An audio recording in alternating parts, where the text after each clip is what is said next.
నమస్కారం, my news కి స్వాగతం. నా పేరు శ్రీనివాస్. ఇక వివరాల్లోకి వెళ్తే, చంద్రబాబు అక్రమ అరెస్టును ఖండిస్తూ తిరుపతిలో నిజం గెలవాలి అనే కార్యక్రమంలో నారా భువనేశ్వరి పాల్గొని మాట్లాడారు.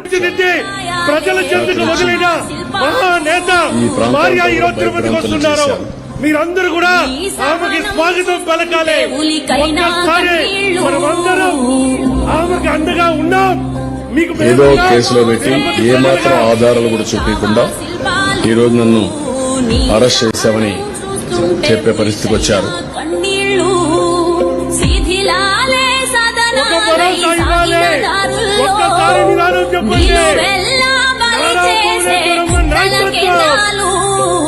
నిన్ను చీల్చినా నీ వెన్నువణుకదు, నువ్వు ఉండగా ఈ మన్ను తొణకదు.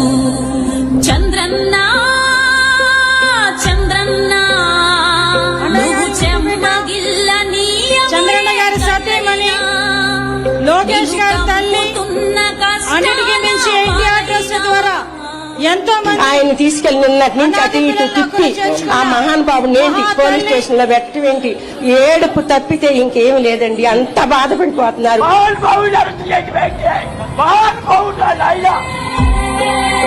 ఈ రోజు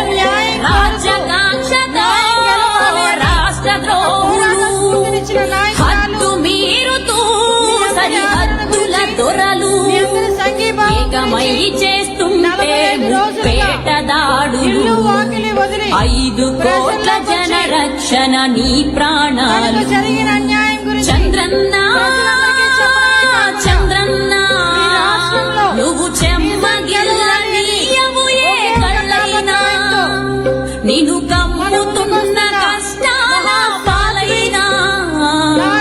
చంద్రన్నా చంద్రన్నా ఆంధ్రజాతి కవచమే నీవన్నా. ఆయన ఒక్క కుటుంబం కోసమే కాదు, ఆయన ఒక్కరి కోసం కాదు ఈ పోరాటం.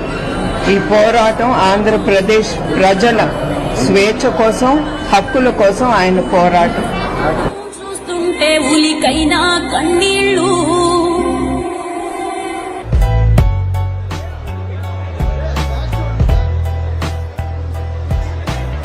తప్పు చేయలేదు, కావాలని రాత్రి వచ్చారు.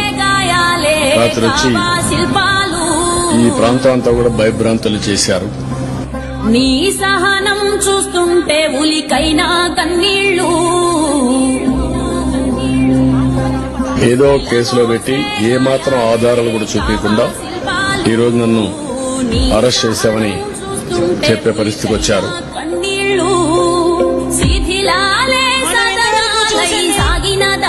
చంద్రబాబు నాయుడు గారిని మహిళలకి ఆర్థిక స్వావలంబన చేకూర్చిన, వాగ్దానాలను ప్రవేశపెట్టిన ఆ మహానుభావుడు, అదేవిధంగా ఆస్తిలో వాటా హక్కు కల్పించిన నందమూరి తారక రామారావు గారి ముద్దు బిడ్డ, రాజకీయాల నేపథ్యం ఉన్న కుటుంబం నుంచి వచ్చిన రాజకీయాలు తెలియని సాధ్వి ఈ రోజు తనకు వచ్చిన కష్టాన్ని ప్రజలకు వచ్చిన కష్టంగా భావించి తన ప్రజల గురించి తన కుటుంబ పెద్ద ఆయన తీసుకెళ్లి నిన్నటి నుంచి అటు ఇటు తిప్పి ఆ మహానుభావుని పోలీస్ స్టేషన్ లో పెట్టవేంటి, రోడ్ల మీద ఏడుపు పంపించిన తప్పితే పాపానికి ఇంకేం లేదండి. ఈ అంత దుర్మార్గుడు బాధపడిపోతున్నారు. చంద్రబాబు నాయుడు గారిని అక్రమంగా అరెస్టు చేశారు. ఈ రోజు చంద్రబాబు నాయుడు గారిని అరెస్టు చేయడం అంటే ఈ రోజు రాష్ట్రంలో న్యాయాన్ని అరెస్టు చేయడం, చంద్రబాబు నాయుడు గారిని అరెస్టు చేయడం అంటే ఈ రాష్ట్రంలో అభివృద్ధి అరెస్టు చేయడం, చంద్రబాబు నాయుడు గారిని అరెస్టు చేయడం అంటే ఈ రాష్ట్రంలో న్యాయానికి సంఖ్యలు పడటం. ఈ విషయాన్ని మీ అందరి దగ్గరికి చెప్పడానికి, మీ అందరి ఆదరణ గురించి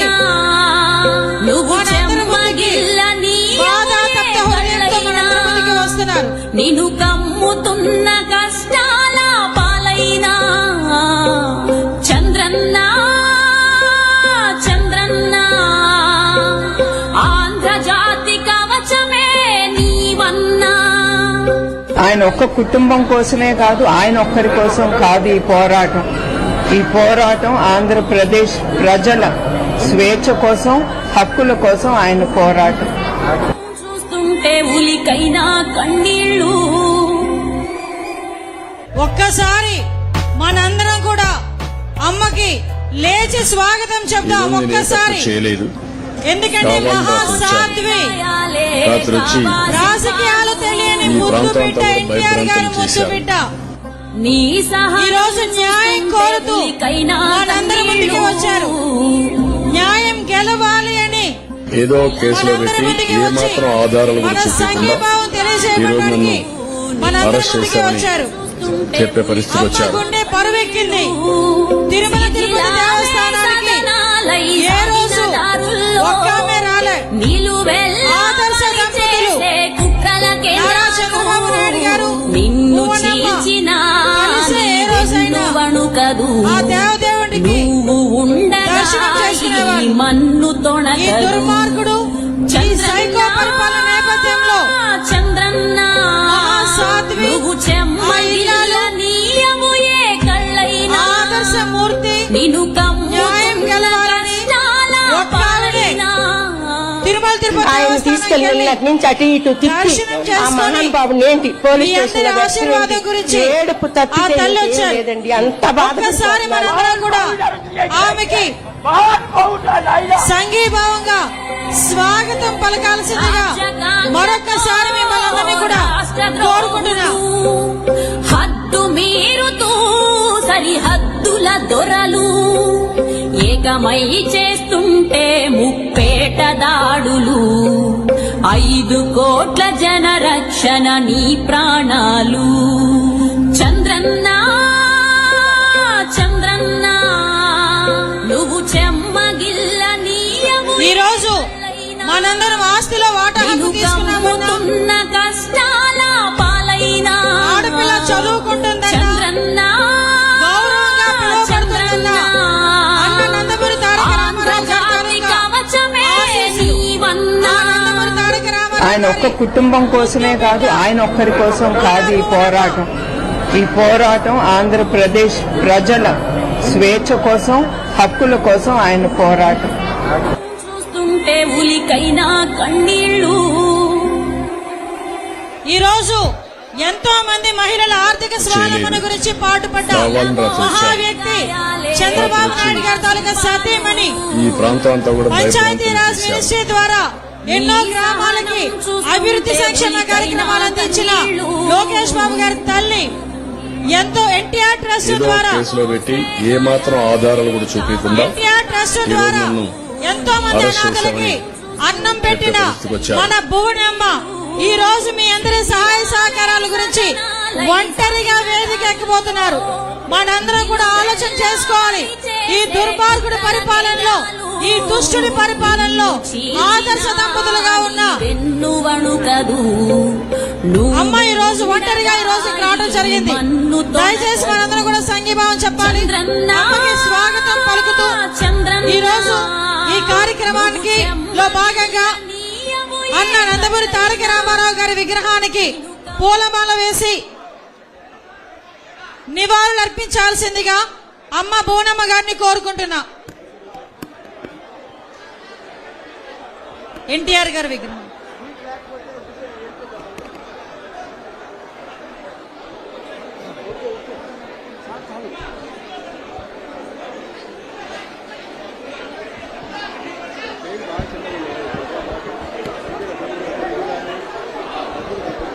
అన్న నందమూరి తారక రామారావు గారి విగ్రహానికి నివాళులు అర్పిస్తున్నారు. అమ్మ భువనమ్మ. జోహార్ ఎన్టీఆర్, జోహార్ ఎన్టీఆర్. నమస్కారములు. మా ఇంట్లో ఎప్పుడు శుభకార్యం జరిగేటప్పుడు మేమందరం మా మనసుకి వచ్చేది శ్రీ వెంకటేశ్వర స్వామి, తిరుమల, తిరుపతి అనేదే జ్ఞాపకం వస్తుంది మాకు. అట్లాంటిది మొన్న కూడా నేను దర్శనానికి వెళ్ళాను. నేను ఒక్కదానే వెళ్ళాను. ఎప్పుడు కుటుంబం సమేతంగా వెళ్ళేదాన్ని. ఈసారి నేను ఒక్కదాన్నే వెళ్ళాను. ఎందుకంటే నలుగురం 4 దిక్కులు అయిపోయాం. ఇప్పటికి చంద్రబాబు నాయుడు గారిని నిర్బంధించి 48 రోజులైంది. ఆయన మనవడు దేవాంశ్ని చూసి కూడా ఆయనకి 48 రోజులైంది.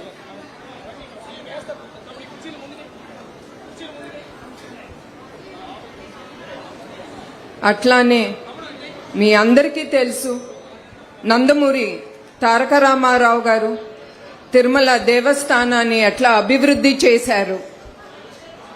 ఆయన పరిపాలన కిందే నిత్య అన్నదానం అనేది ఆయన తీసుకొచ్చారు.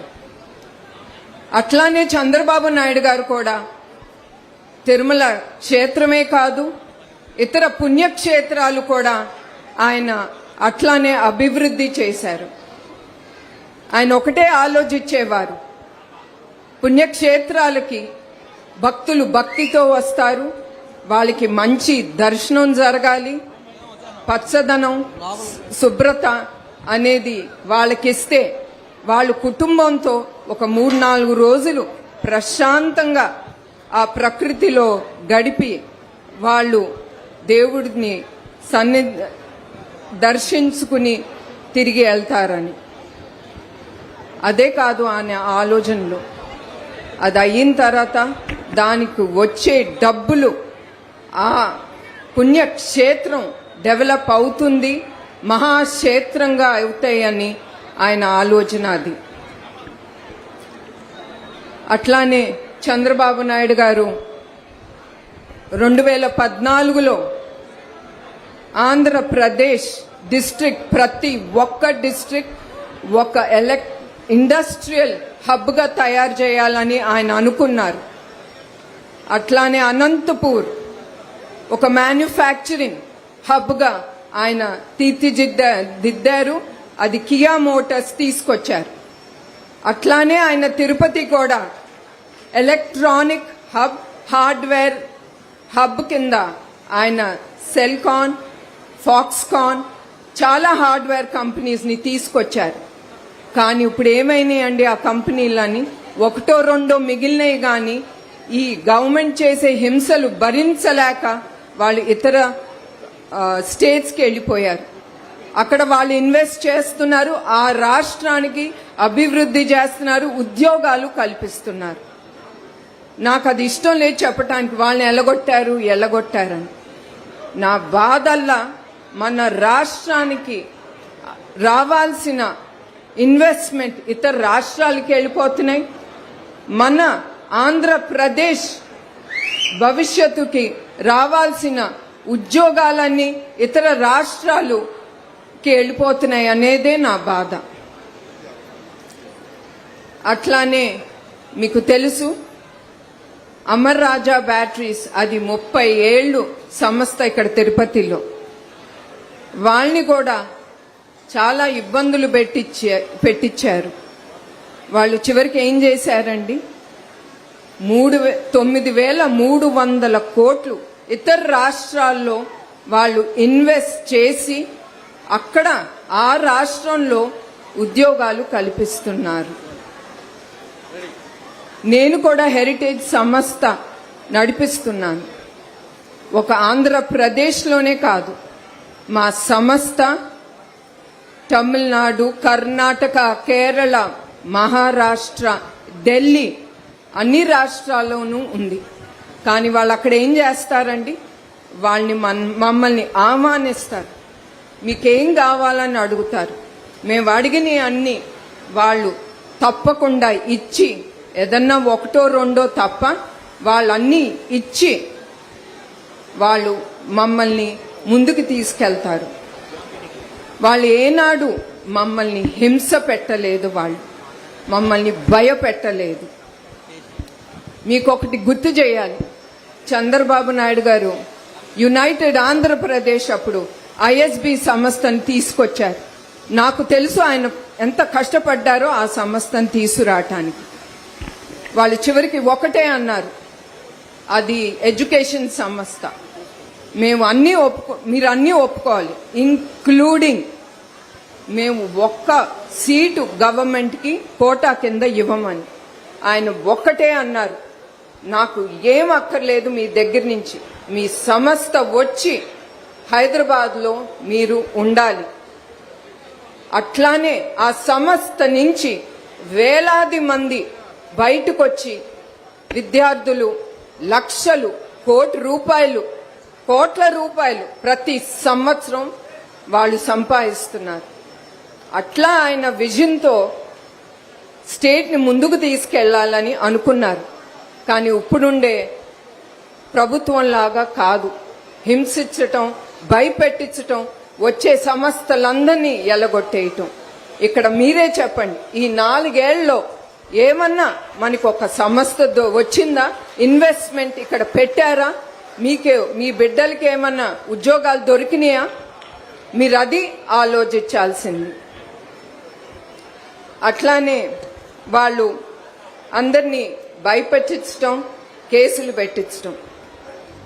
ఇంకొకటి, చంద్రబాబు నాయుడు గారు ముఖ్యమైన విషయం నేను మర్చిపోయాను మీకు చెప్పటం. చంద్రబాబు నాయుడు గారు ఆయన రాజకీయ జీవితం ఇక్కడ తిరుపతిలో ఎస్వి యూనివర్సిటీలో ఒక స్టూడెంట్ లీడర్గా ఆయన ఇక్కడి నుంచి ఆయన రాజకీయ జీవితం మొదలుపెట్టారు. అట్లాంటి ఎస్వి యూనివర్సిటీలో కొంతమంది ఆయన అభిమానులు ప్రస్తుతం ఉండే గవర్నమెంట్ ఎఫిజీని కాలుస్తే వాళ్ళ మీద 307 సెక్షన్ పెట్టి వాళ్ళని పోలీస్ స్టేషన్లో పెట్టారు. అట్లానే జనసేన లీడర్స్ వాళ్ళేదో ప్రెస్ క్లబ్లో పెడితే వాళ్ళని పోలీస్ స్టేషన్లో తీసుకెళ్ళటం. అట్లానే కాళహస్తిలో దీక్ష క్యాండిల్ లైట్ ర్యాలీ తీసేటప్పుడు వాళ్ళని అరెస్ట్ చేయటం, తీసుకెళ్లి పోలీస్ స్టేషన్లో పెట్టటం. ఆంధ్రప్రదేశ్లో ఏంటి గొప్పదనం అంటే అరెస్టులు, కేసులు, హింసా కార్యక్రమాలు. ఇది నంబర్ 1 స్టేట్ అవుతాను. ఇది గొప్ప విషయం కాదు, ఇది చాలా బాధాకరమైన విషయం. మన స్టేట్ ఇట్లా అవుతానంటే మన భవిష్యత్తు ఏంటి అనేది మీరందరూ ఆలోచించాలి.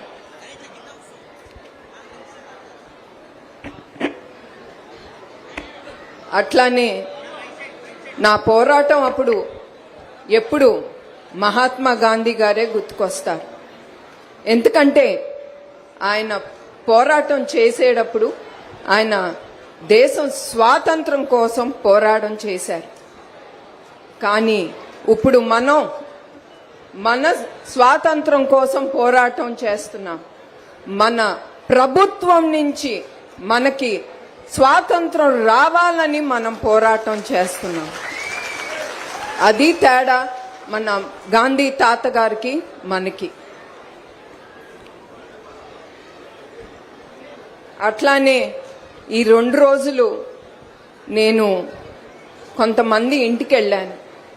చంద్రబాబు నాయుడు గారు నేను ఈ కార్యక్రమం మొదలుపెట్టే ముందల ఆయన ఒకటే చెప్పారు, నువ్వు ముందల వెళ్ళి నా కోసం బాధపడి ఆ కుటుంబంలో కొంతమంది పోయారు, వాళ్ళని వెళ్ళి పలకరించు, వాళ్ళకి చెప్పు తెలుగుదేశం మన కుటుంబం ఎప్పుడు వాళ్ళతో ఉంటుందని. నేను అప్పుడప్పుడు అనుకునేదాన్ని, ఏంటి ఈయన ఎప్పుడు ప్రజలు ప్రజలు ప్రజలు అంటారని. కానీ నిన్న ఇవాళ నేను చూశాను, మా కుటుంబంలో మేము 4 చూపిస్తాం అభిమానం, కానీ ఆయనకి ఈ ప్రజలు లక్షలు కోట్లాది మంది చూపిస్తున్నారు ప్రేమ, ధైర్యం, ఆయన మీద ఉండే అభిమానం. మీ అందరికీ ఆ పెద్ద ఆయన మీద మీకుండే నమ్మకం, అది చాలా గర్వంగా ఉంది నాకు. అట్లానే మహాత్మా గాంధీ గారు 2 సెంటెన్సెస్ నేను మీకు చెప్దాం అనుకుంటున్నాను. The future depends on what we do in the present. అంటే ఇవాళ మనం చేసేది, మనం పోరాడేది రేపు మన భవిష్యత్తు గురించి మనం పోరాడుతున్నాం అని ఆయన చెప్పారు. అట్లానే ఆయన ఇంకొకటి చెప్పారు, the strength does not come from winning when you go through hardships and decide not to surrender, that is strength. అంటే మన చేసే ఈ పోరాటం మన బలం, ఇది మన గెలుపు, అది తథ్యం. ఇంకొకటి మీకు చెప్దాం అనుకున్నాను, మీరందరూ ఏమీ భయపడబాకండి. మనందరం కలిసి కలిసి కట్టుగా నడుం బిగించి, మనలో నందమూరి తారక రామారావు గారి పౌరుషం ఉంది, చంద్రబాబు నాయుడు గారి క్రమశిక్షణ ఉంది. మనందరం కట్టుగా కలిసి మన స్వాతంత్రం కోసం మనం పోరాడుదాం. నువ్వు చెమ్మగిల్ల నీయవు ఏ కళ్ళైనా, నిన్ను కమ్ముతున్న కష్టాల పాలైనా, చంద్రన్న చంద్రన్న ఆంధ్రజాతి కవచమే నీవన్నా. ఆయన ఒక్క కుటుంబం కోసమే కాదు, ఆయన ఒక్కరి కోసం కాదు ఈ పోరాటం. ఈ పోరాటం ఆంధ్రప్రదేశ్ ప్రజల స్వేచ్ఛ కోసం, హక్కుల కోసం ఆయన పోరాటం. చూస్తుంటే ఉలికైనా కన్నీళ్ళు.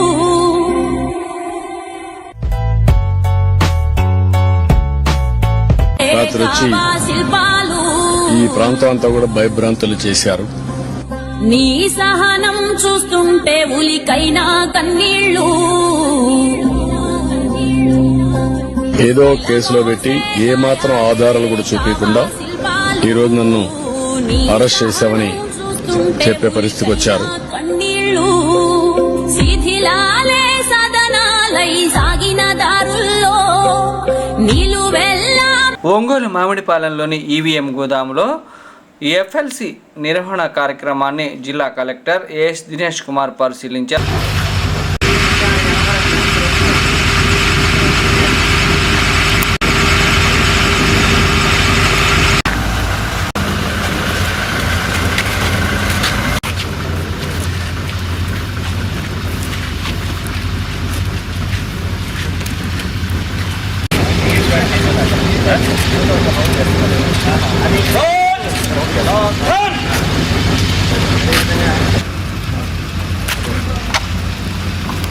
ప్రక్రియ మనం స్టార్ట్ చేసి ఇవాళ 10th డే అయిపోతుంది.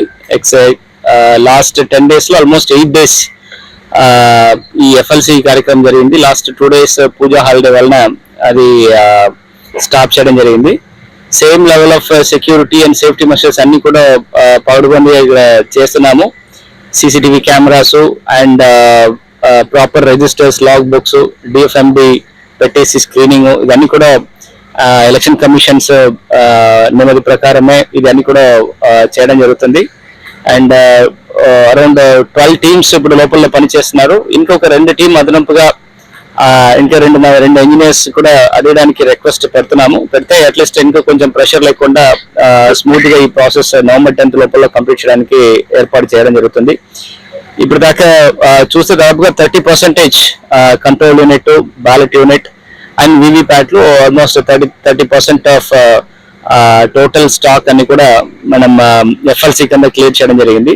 దాంట్లో only very few percentage, less than 1% మాత్రమే రిజెక్షన్స్ కింద వచ్చింది. ఒక 6 వీవీప్యాట్లు, ఒక 5 బియ్యులు అండ్ ఒక 6 కంట్రోల్ యూనిట్ ఇప్పుడు దాకా రిజెక్ట్ చేయడం జరిగింది. అదన్నీ సెపరేట్ గా తీసి పెడుతున్నాము. వన్స్ ఎఫ్ఎల్సి ప్రక్రియ కంప్లీట్ అయిన తర్వాత ఈ రిజెక్టెడ్ పీసెస్ అన్ని కూడా ఈసీఐకి పంపించేసి అది రిపేర్ చేసిన ప్రక్రియ ఏర్పాటు చేస్తాము. అండ్ ఇప్పుడు ఉంటున్న గుడౌన్స్ అన్ని కూడా ఇప్పుడు అన్ని కూడా క్లీన్అప్ చేసేసి నెక్స్ట్ ఎఫ్ఎల్సి ఓకే అంటే అక్సెప్టెడ్ మెటీరియల్స్ అన్ని కూడా జాగ్రత్తగా ఒక ఇన్వెంటరైజ్ చేసి ప్లాన్ చేసి పెట్టడం జరుగుతుంది. ఎంఐఎస్ డేటా ఈసీఐ వెబ్సైట్ లో ఈ డేటా కూడా ఆ రోజు ఎంట్రీ చేయడం జరుగుతుంది. డిఆర్ఓ అండ్ ఇక్కడ ఉన్న సూపరింటెండెంట్ గారు అండ్ ఇక్కడ ఉంటున్న సిబ్బందులు అందరూ కూడా పూర్తిగా ఇక్కడ ఉండి వాళ్ళకి సహకారం చేసి ఎఫ్ఎల్సి ప్రాసెస్ చాలా స్మూత్ గా చేయడానికి అన్ని ఏర్పాటు చేస్తున్నారు. ఇంకా November 10th వరకు ఈ ప్రక్రియ జరుగుతుంది. దాని లోపల ఎంటైర్ మనకి ఇచ్చిన all control unit, ballot unit and VVPATs అన్ని కూడా పూర్తిగా ఈ FLC కింద కంప్లీట్ చేయడం జరుగుతుంది. ప్రభుత్వం కోట్ల రూపాయలు దిగమింగిన వారిని ఎందుకు అరెస్టు చేయలేదని CPM నాయకుడు CH బాబురావు మండిపడ్డారు. రాష్ట్ర ప్రభుత్వం వాహన మిత్ర పేరుతో ఆటో డ్రైవర్లకి, క్యాబ్ డ్రైవర్లకి సంవత్సరానికి 10,000 వేస్తామని చెప్పారు. మంచిదే, కానీ ఆ పథకం నెమ్మదిగా నీరు కాదు.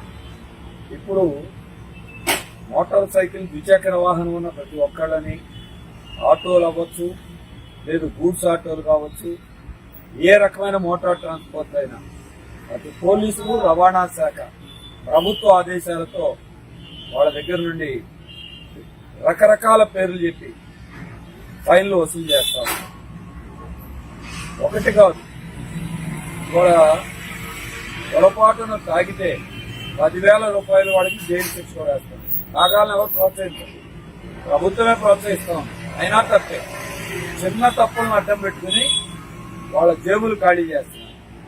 కానీ తీరా ఈ డబ్బంతా ఏమవుతుందంటే 36 కోట్ల రూపాయలు జనం దగ్గర నుండి బలవంతంగా వసూలు చేసిన ఈ పోలీస్ ఫైన్లన్నీ ప్రభుత్వానికి వెళ్లకుండా ప్రైవేట్ సంస్థ వాళ్ళు మొత్తం ఎక్కేశారు. అది కూడా 2018 నుండి ఇవాళ వరకు జరుగుతుందని 6 ఏళ్లుగా జరుగుతోంది. ఇంత జరిగితే అంటే ప్రభుత్వం కళ్ళు మూసుకుందా? అంతకుముందు ఉన్న ప్రభుత్వంలో ఒప్పందం అయింది. ఈ ప్రభుత్వం 4.5 ఏళ్ళు అయింది. వీళ్ళు కళ్ళు మూసుకుని కూర్చున్నారా? రెండోది, ఇక ఆన్లైన్ కంపెనీ, ఒక పోలీసు ఉన్నతాధికారి కుటుంబం ఉంది. అంటే పోలీస్ శాఖకి, ప్రభుత్వానికి తెలియకుండా 1 రోజు 2 రోజులు అంటే మనం తినేశారు అనుకోండి. 6 ఏళ్ల నుండి జనం కట్టిన డబ్బుని ఈ రకంగా దిగమింగుతా ఉంటే గవర్నమెంట్ ఏం చేస్తాం? బాధ్యత వహించాలి. ఈ 36 కోట్లు జరిగిందా? ఎన్ని 100 కోట్లు జరిగింది? ఇది లెక్కాపత్రం లేదు. మరి అలాగే ఎవరన్నా ఫైన్ కట్టకపోతే రోడ్డు మీద నిలబెట్టి వాళ్ళ దగ్గర వసూలు చేస్తారు. ఈ 36 కోట్లు తిని 3 నెలలు బయటపడితే ఇంతవరకు ఒక్కళ్ళని ఆ యాజమాన్యాన్ని అరెస్ట్ చేయాల. 36 కోట్లు ఒక న్యాయ పైసలు ఇంతవరకు రాబట్ల. అంటే జనం సొమ్ము రాబట్టడానికి మాత్రం గవర్నమెంట్, పోలీసులు, రవాణా శాఖ పనిచేస్తారు. జనం సొమ్ము తినేసినటువంటి వాళ్ళు మాత్రం పట్టుకోవడానికి చేయట్లా. ఏంటి ఇక్కడ మెతక వైఖరి? దీంట్లో ఎవరెవరి పాత్ర ఉంది? బయటికి రావాలి. ఇప్పటికైనా ఇప్పుడు ఆన్లైన్ లో ఉన్నటువంటి ఆ యాప్ ని నిలుపుదల చేశారు. ఏంటి కారణం? సాక్ష్యాలు లేకుండా చేయటానిక? అలాగే ఇప్పుడు ఏ కేసులైతే పెండింగ్ లో ఉన్నాయో అవన్నీ రద్దు చేయాలి. ఎందుకంటే ఎందుకు పెండింగ్ లో ఉన్నాయి? నిజంగా డబ్బు కట్టినా పెండింగ్ లో చూపిస్తున్నారా? అందుకే ఇవాళ వరకు ఉన్న బకాయిల పేరుతో చూపించే రద్దు చేయండి. రెండోది, అవినీతికి పాల్పడటానికి డబ్బు కాకుండా ఈ రకమైనటువంటి భారీ పెనాల్టీలు వేసే సిస్టమ్ ఆగాలి. వాహనాల మీద అయితే గూడ్స్ ఆటోల మీద కనీసంగా 25,000 రూపాయలు తక్కువ ఫైన్ రాయిట్లా. ఏమవుతుంది? వాడు ఒక రవాణా శాఖ, పోలీస్ శాఖే కాదు, రవాణా శాఖ మీద కూడా విచారణ జరిపించాలి. ఈ డబ్బు అంతా ఏమవుతోంది జనం జరిగి, దీనికి ప్రభుత్వం బాధ్యత వహించి ముఖ్యమంత్రి గారు స్పందించాలి. మొన్న వాహన మిత్రులు వస్తే పెద్ద మీటింగ్ పెట్టి కాకి చొక్కా వేసుకుని ఆటో ఎక్కి హడావుడి చేశారు ముఖ్యమంత్రి గారు. ఇప్పుడు మీ గవర్నమెంట్ లో జనం సొమ్ము తినేస్తే దీనికి మరి ముఖ్యమంత్రి గారు మీ బాధ్యత లేదా? ప్రభుత్వ డబ్బు, ప్రజల డబ్బుని ఇచ్చినప్పుడేనో గొప్పతనం మీద, అవినీతి జరిగితే మీకు సంబంధం లేదా? బయటకు రావాలి. అందుకే ఈ రోజున CIQ తరఫున, CPM తరఫున మేము డిమాండ్ చేస్తున్నాం. విచారణ జరపండి, డబ్బు రాబట్టండి, ఉన్న పెనాల్టీలు, పెండింగ్ కేసుల్ని రద్దు చేయండి మేము డిమాండ్ చేస్తున్నాం. నగరంలోని అచలానందాశ్రమంలో దసరా శరన్నవరాత్రులు ఆశ్రమ నిర్వాహకులు శ్రీ శ్రీ శ్రీ పరిపూర్ణ సిద్ధానంద స్వామి వారి ఆధ్వర్యంలో ఘనంగా నిర్వహించారు. ఈ సన్నివేశం ద్వారా వీరబ్రహ్మేంద్ర స్వామి మనకు ప్రత్యక్షంగా చెప్తుంది. రాలేదు ఊరు పోతే రాలేదు, ఇంకో ఊరు పోతే మంచి ఇంకో నవాబు దగ్గరికి పోతేనేమో మా గురువు కొడుకులు సిద్ధవడం నవాబు దగ్గరికి పోతే ఆయన చూడుగుడాను తీసుకొచ్చి ఈ గురువు గర్భంలో ఏమున్నదో చెప్తున్నారు. తీసి వీళ్ళందరికీ చూయించి, అంటే మగ గురువు పెట్టవలది దానికి ముఖం మీద సుఖం ఉంటుంది. ఆ తర్వాత ఆ బిడ్డను మళ్ళీ గుర్రం గర్భంలో పెట్టి ఆయన అలా అనగానే ఆ తీర్చేటువంటి గర్భం యథావిధిగా తయారైంది. వైద్యం కనిపెట్టక ముందే వీరబ్రహ్మేంద్ర స్వామి ఇలాంటి వైద్యం ప్రజలకు అందుబాటులోకి రాబోతున్నదని ప్రత్యక్షంగా మాకు వీరబ్రహ్మేంద్ర స్వామి వారి పాదనమస్కారం చేసి అంతకుముందు బ్రహ్మంగారి మఠం చిత్తవడం నవాబు ప్రజలు ఇక్కడ మఠం ఉండడానికి లేదు, హిందువులు వివాహాలు పెట్టడానికి లేదు అన్నటువంటి వాళ్ళ ఆ మఠానికి నీకు ఈ జన్మలో వివాహం లేదు, నీ ద్వారా లోక కళ్యాణం జరగనటువంటి విషయాలు చాలా ఉన్నాయి కాబట్టి నీకు సచిదానంద స్వామి చెప్పి అంతర్ధానం అయిపోయాడు వీరబ్రహ్మేంద్ర స్వామి. స్వామి అంటే వచ్చి ముందు కూర్చునేవాడు వీరబ్రహ్మేంద్ర స్వామి. ఎవరైనా ఉన్నారా పిలవగానే స్వామిని తన చెంతకు తెచ్చుకునేటువంటి వాడు ఎవరైనా ఉన్నారా? ఎవ్వరూ లేరు. అది ఒక్క అచలానంద స్వామికే సాధ్యం. కారణం ఏంటి తెలుసా? పుట్టినప్పటి నుంచి ఆయన విశ్వాస వదిలే వరకు ఆయన ఒక్క కార్యం చేసినట్లు కానీ, అనృతవాక్యం పలికినట్లు కానీ, ఎవరికి చెడు చేసినట్లు కానీ, ఎవరికైనా కష్టం కలిగే మాట మాట్లాడినట్లు కానీ ఎవ్వరూ వినలేదు, చూడలేదు, కనలేదు. ఈరోజు గురువు గారు మనకు అచలానంద స్వామి వారు ఉప్పమూడులో అమరాకృష్ణ శాతకమైన జాతగా అమరా కృష్ణమూర్తి గారిని ఒక వ్యాపారస్తున్నారు. ఒక బాయిలు కొని వారించి ఎందుకు మీరు మీ వ్యాపార సమస్య పరిష్కారం అవుతుంది అంటున్నారు. ఆయన ఏమన్నా తెలుసా? ఈ జాలపత్ర ముద్రలు చేస్తే ఆ సమస్య పరిష్కారం ఇది ముద్రను చేయవచ్చు చేయకూడదు చెప్పాడగా ఆయన ఏమంటాడు? మళ్ళీ ఒకసారి గురుగారి జ్ఞానం అందరూ మనందరికీ అందుబాటులో అంటే బ్రహ్మంగారి మఠం ఉన్న కాలజ్ఞానం అందుబాటులో రావడానికి శక్తి సంపన్నుడు అనేక రకాల అనుభవించినటువంటి వాడు సాక్షాత్ వీరబ్రహ్మేంద్ర ఉంటే ఇక్కడ ఈ బాధకుల మీద కాలబెట్టిన తర్వాత సిద్ధాంత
Seriously.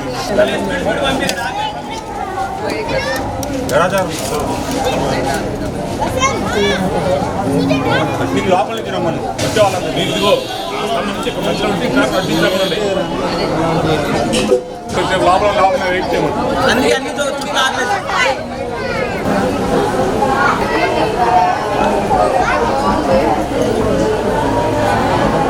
శ్రీ గురుభ్యో నమః. ప్రశాంత్. మన యొక్క అచలానంద ఆశ్రమంలో 15వ తేదీ నుండి ఈ రోజు వరకు 23వ తేదీ వరకు శ్రీ గోవిందమాంబ మహాదేవి నవరాత్రి మహోత్సవాలు జరుపుకుంటూ ఉన్నాం. చండీ, గాయత్రి, అన్నపూర్ణ, లక్ష్మీ, పార్వతి, సరస్వతి, కనకదుర్గ, మహాకాళి, రాజరాజేశ్వరి రూపంలో మనం ఈ యొక్క ఉత్సవాన్ని జరుపుకున్నాం. ఈరోజు రాజరాజేశ్వరి పూర్ణస్వరూపిణి అమ్మ 9 అవతారాల యొక్క పూర్ణస్వరూపం ఈరోజు ఉంటుంది. గత అవతారాల్లో దుర్గా రూపంలో, చండీ రూపంలో, కాళీ రూపంలో రాక్షస వధ జరుగుతుంది. సరస్వతి రూపంలో విద్యా జ్ఞానాన్ని ప్రసాదిస్తుంది. లక్ష్మీ రూపంలో ధనాన్ని ఆర్థిక వనరులు అందజేస్తూ ఉంది. శాఖాంబరి రూపంలో ఆహారాన్ని ఆరోగ్యాన్ని ప్రసాదిస్తుంది. ఈ దుర్గా చండీ కాళీ రాక్షస వధ జరగడం జరిగింది. 10వ రోజు శాంతి స్వరూపంగా అమ్మవారు అనుగ్రహించి సకల జీవులను అనుగ్రహించడం జరుగుతుంది. ఇక శత్రువధ అంటే బాహ్యాలు ఉండే ఆ రోజుల్లో రాక్షస సంహారం జరిగితే ఇప్పుడు మనలో ఉన్నటువంటి అంతఃశక్తులు కామ, క్రోధ, లోభ, మోద, మద, మాత్సర్యం అనే 6 శత్రువు ఉన్నారు. ఈ యొక్క దుష్టగుణాలను సంహరించి అంటే అండిచిపెట్టి ఉండి అవి ప్రకోపించకుండా మనం ఆయుష్, ఆరోగ్యము, ఐశ్వర్యము, సుఖం, సంతోషంతో ఉండేట్లుగా అన్నీ అనుగ్రహించేట్లుగా అమ్మవారిని సాత్విక ప్రతినిధిగా తీర్చిదిద్ది తమ సేవలో అనుగ్రహించి అమ్మ సేవలో మనం తరించేట్టుగా అనుగ్రహించే అనుగ్రహమూర్తి అమ్మ. కాబట్టి సర్వజీవులు క్షేమంగా ఉండాలని, వర్షాలు పడి పంటలు పండాలని, సర్వే జన సుఖినో భవంతు, అందరూ క్షేమంగా ఉండాలని ఆకాంక్షిస్తూ ఈ రాజరాజేశ్వర అమ్మవారి అలంకారం మన యొక్క అచలానందాశ్రమంలో అంగరంగ వైభవంగా నవరాత్రి మహోత్సవాలు జరిగాయి. భక్తులు విశేషంగా రావడం జరిగింది. విశేషమైన అలంకారాలతో, విశేషమైన ప్రసాదాలతో ఈ కార్యక్రమం దిగ్విజయంగా అచలానంద స్వామివారి అనుగ్రహం ద్వారా గోవిందమ్మ వీరబ్రహ్మేంద్ర దివ్యాశీస్సులతో ఈ కార్యక్రమాలు శుభంగా జరిగాయి. శ్రీ గురుభ్యో నమః. ఈ 3 రోజులు 21, 22, 23 కూడా చండీయాగం జరిగింది. ప్రతిరోజు ఇక్కడ అన్నదానం జరుగుతుంది. పైన అన్నదానం షెడ్ జరుగుతుంది. ఆ షెడ్కి దాతల యొక్క సహకారాన్ని కోరుతూ ఉన్నాం. పేదవాళ్ళకి, అతిథుల అభ్యాగతులకు భోజనం జరుగుతుంది. ఆశ్రమం ద్వారా 50 మంది పిల్లలను చదివిస్తున్నాం. ఈ పిల్లలకి 6th నుండి బీటెక్ వరకు చదివిందిస్తున్నాం. కాబట్టి ఈ విద్య తదితర సేవా కార్యక్రమాలు భక్తుల సహకారంతో జరుగుతున్నాయి. కాబట్టి ఇవన్నీ దిగ్విజయంగా భక్తుల సహకారం జరగాలని వీరబ్రహ్మేంద్ర స్వామిని గోవిందమ్మను కోరుకుంటూ రాజరాజేశ్వరి అమ్మవారిని ప్రార్థిస్తూ అచలానంద స్వామివారి దివ్యానుగ్రహం అన్నీ సవ్యంగా జరగాలని ఆకాంక్షిస్తూ శ్రీ గురుభ్యో నమః. ఓం ప్రశాంత్. ఈ వార్త ఇంతటితో సమాప్తం. తిరిగి మరో బులెటిన్లో కలుద్దాం. అంతవరకు సెలవు. నమస్కారం.